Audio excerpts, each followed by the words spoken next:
21 दिसंबर को तेल अवीव का आसमान थर्रा रहा था।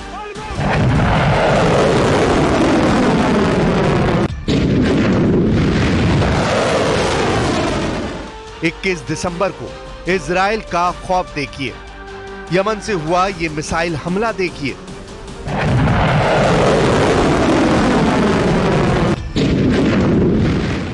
क्योंकि ये मिसाइल अटैक नेतन्याहू बार बार अपनी टीवी स्क्रीन पर देख रहे हैं। नेतन्याहू देखकर हैरान है कि यमन के हूती इतना सटीक हमला कैसे कर सकते हैं। नेतन्याहू बेचैन है कि अगला हमला हुआ तो इजराइल को कैसे बचाएंगे।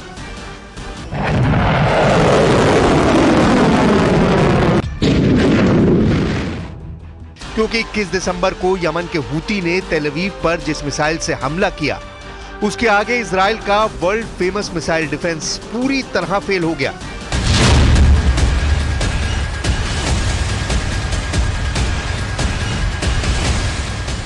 क्योंकि यमन की हाइपरसोनिक मिसाइल तेल अवीव पर ऐसी गिरी कि धमाका व्हाइट हाउस में भी सुना गया।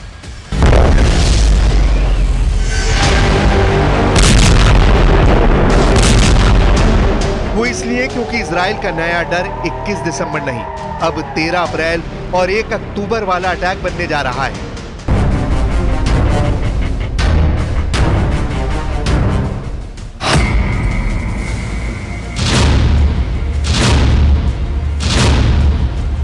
तेरह अप्रैल 2024 को इजराइल पर 300 ड्रोन और मिसाइलों से हमला हुआ था।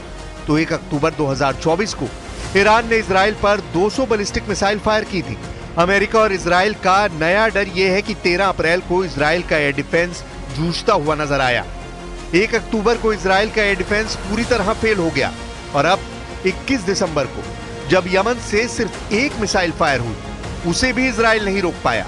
डर यह है कि ईरान ने 13 अप्रैल और 1 अक्टूबर को जो हमला किया, उससे सबक लेकर ईरान ने इजराइल के एयर डिफेंस और मिसाइल डिफेंस की पूरी जानकारी यमन के हूती लड़ाकों तक पहुंचा दी। यही वजह है कि जब यमन ने 21 दिसंबर वाला मिसाइल अटैक किया तो इजराइल का मिसाइल कवच यमन के हमले के आगे नाकाम हो गया।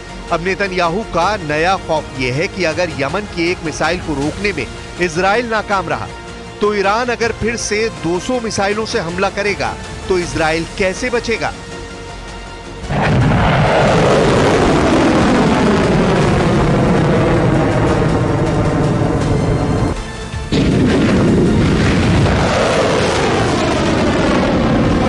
איננו מסירים את עינינו מאיראן שמאיימת להשמיד אותנו, ואנחנו נחושים למנוע מאיראן להשיג נשק גרעיני וגם נשק אחר שיכול לאיים על ערינו ועל יישובינו.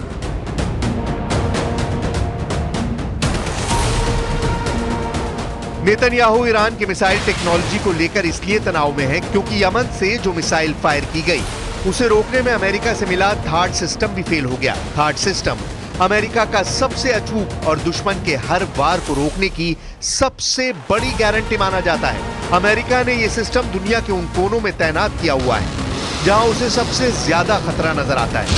इसलिए जब यमन की मिसाइल के आगे थार्ड फेल हो गया, यानी थार्ड भी इजराइल को नहीं बचा पाया, जब इजराइल का अपना arrow missile defence system fail हो गया, जब इजराइल का David sling air defence system नाकाम हो गया और जब इजराइल का मिस्टर भरोसेमंद आयरन डोम भी नाक रगड़ता हुआ नजर आया। डर है कि अगर ईरान ने सैकड़ों मिसाइल फिर से एक साथ फायर की तो दुनिया का कोई भी एयर डिफेंस सिस्टम इजराइल को नहीं बचा पाएगा। वो घुटनों के बल बैठने पर मजबूर हो जाएगा। ईरान बार बार बता रहा है कि उसकी मिसाइल पावर को हल्के में ना लिया जाए क्योंकि वो इजराइल से बदला जरूर लेगा, इसमें कोई गुंजाइश नहीं है। ईरान ऑपरेशन ट्रू प्रॉमिस का तीसरा संस्करण बार बार रिलीज करने का दावा कर रहा है। नेतन्याहू और उनका वॉर कैबिनेट इसी खौफ को लेकर बहुत ज्यादा बेबस नजर आ रहा है। हालांकि ईरान ने भी कह दिया है कि यमन के हूती हो या हिजबुल्लाह, वो उनकी मदद नहीं करता, उनकी अपनी ताकत है जिसके आगे इजराइल हारा हुआ नजर आने लगा है।